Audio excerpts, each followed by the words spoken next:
So, the finale to the Elder God Wars quest series has now been released. Extinction. Extinction is a Grandmaster quest which takes place just after the events of the Eye of Het 2, where Zamorak leaves the Alliance who are draining the eggs of Anima. Without Zamorak, the outcome looks bleak, and it is up to the World Guardian and his allies or her allies to end this war. I have played through Extinction and had a blast while doing so. This video is a summary of all the lore and hidden secrets I found in Extinction, arranged into sections. It should go without saying, but there will be major spoilers for the quest Extinction in this video, as well as predecessors of the quest.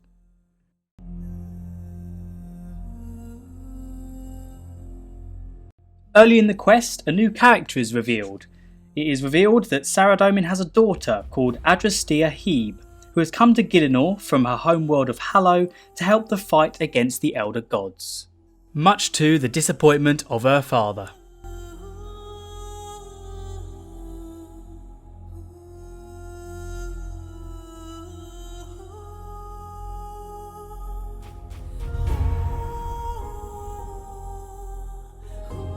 The Raptor makes a small cameo appearance during this quest, which I thought was cool.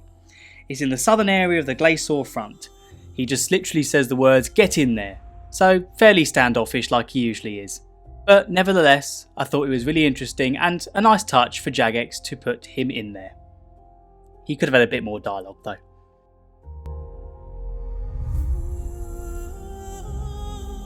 In my last video, which was a tale of Gielinor, I talked about other worlds and realms. In that video, I assumed that the universe was very vast in RuneScape. Hannibus says a line which reinforces this, so it can be confirmed that RuneScape's universe is made up of hundreds of different worlds.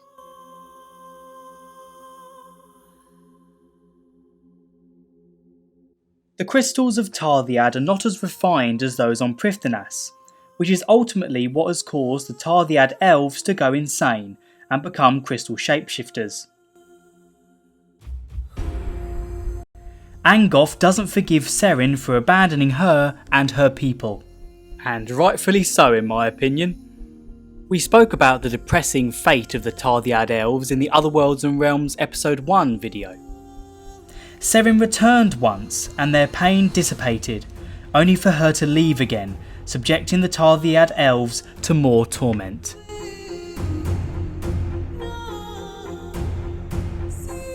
It is confirmed that there is nothing strong enough in this universe that can harm Jas. Jas is destroyed by a Leviathan from a different universe called Erebus. This likely resulted in her demise. The goddess of progression, time, sand and air is no more. The shadow Leviathan struck without warning. The monstrous intruder dragged its prey back into its own realm.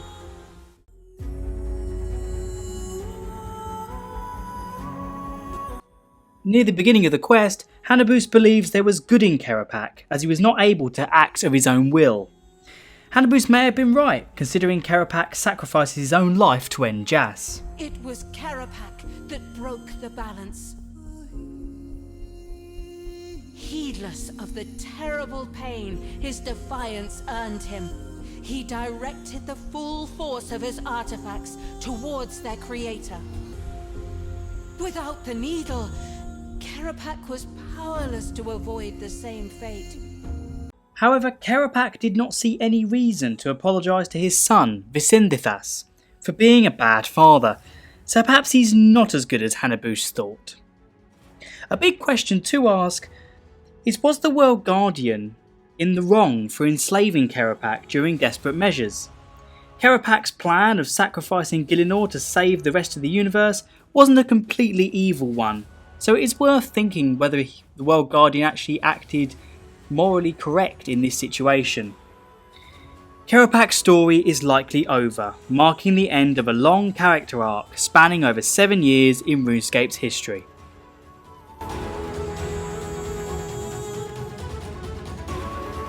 The Needle Elder Artefact breaks after Kerapac uses it to buy time for the World Guardian and delay Jas.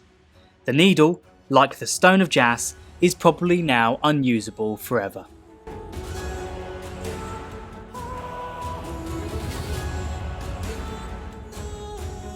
quest Extinction takes place months after Azanadra closed the Shadow Breach from the Monolith during the Battle of the Monolith mini-quest. I always find it useful to know timeframes. We also know it's been a few weeks since Azanadra started fighting the Archglaicor alone. This would imply that Extinction is set a few weeks after Zamorak leaves the team at the end of Eye of Het 2.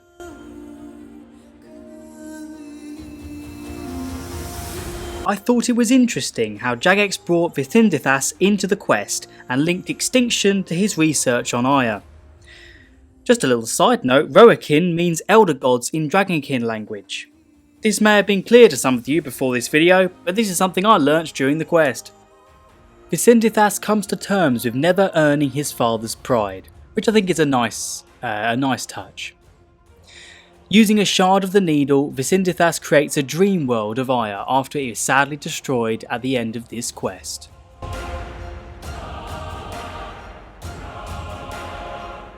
Near the beginning of the quest, when Seren teleported the eggs away, I was thinking, what is Seren's deal? Why is she moving the eggs? For us?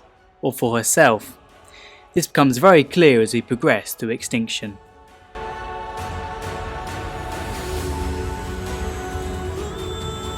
Seren appears to believe that all of the other gods wanted her and the eggs destroyed.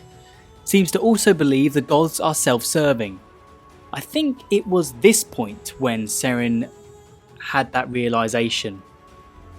Her loss forced me to accept something. Your survival depends on our deaths. We find out that Seren has found her real purpose in these unhatched eggs. They mean more to her than her mother and brother, Mar and Zaros, and even her lover, Guthix. Seren also held unknown grudges about being forced to kill Mar, Zaros' betrayal, and draining the anima from the eggs. Seren teleports the eggs from Frenesque to Iaia after Hannibus tells her about the planet. She appears to have gone insane, planning to sacrifice Iaia for the eggs to hatch. My question though is, has she really gone insane? Seren's motive of family is arguably a noble one, despite the destruction Iaia would face. Question is, can we blame Seren for her motives? We could argue on the one hand that her motives are out of love and familial love. Or on the other hand, we could argue that her motives are rather selfish. In my eyes, it is pretty selfish to sacrifice a planet and its whole population for your own gain, but some will do anything for the ones that they love. A very complex dilemma. Regarding Iaia, we learn that the Ilujanka call the planet's demise as the end of days, and have been planning for it. Despite Vicendithas' and Hannibus' pleas, Iaia is ultimately destroyed by the hatching of the eggs, and a semi-successful evacuation of the planet was performed.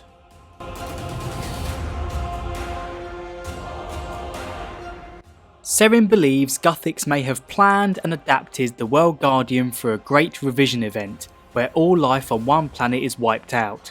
This is how the player survived when Moya trapped the player on Iaia and the Elder Gods hatched the eggs. We finally learn that the player's inner masks that are present during so many quests are not Sliske, but in fact something more.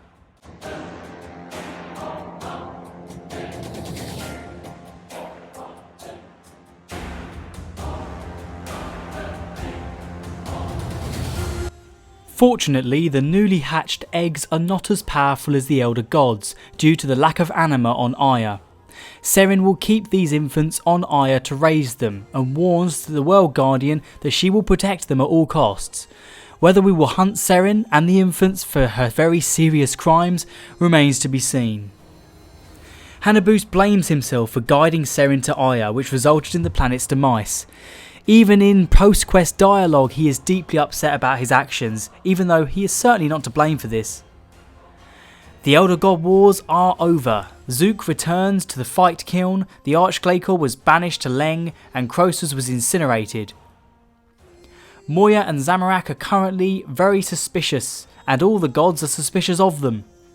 Moya attempts to kill the World Guardian by destroying the World Gate before Iaia is destroyed. This doesn't work. Zamorak is likely planning something. The question is, what? as an Adra may be debating to himself about his allegiance to Zaros towards the end of the quest. And on the subject of Zaros, he seems well and truly gone at the moment.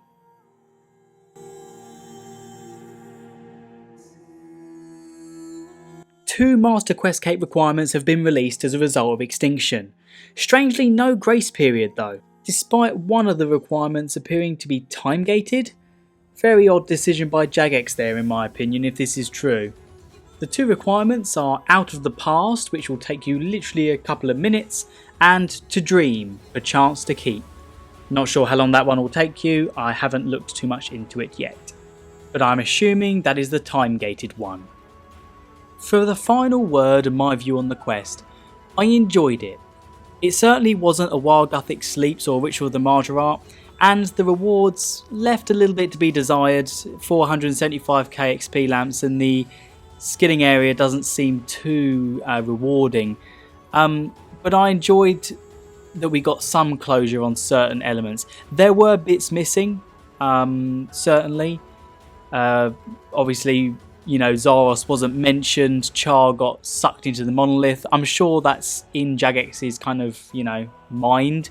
But yeah, I think compared to Sisko's endgame, like the boss battle, I'm not sure it was kind of a healthy equivalent. It was very much just kind of run around and dodge, and let's just hope you've got enough food and Saradomin brews. So yeah, all in all, Extinction was a good quest, and I would recommend doing it as soon as you can, and as soon as you've done all the recommended requirements so you can understand the story properly.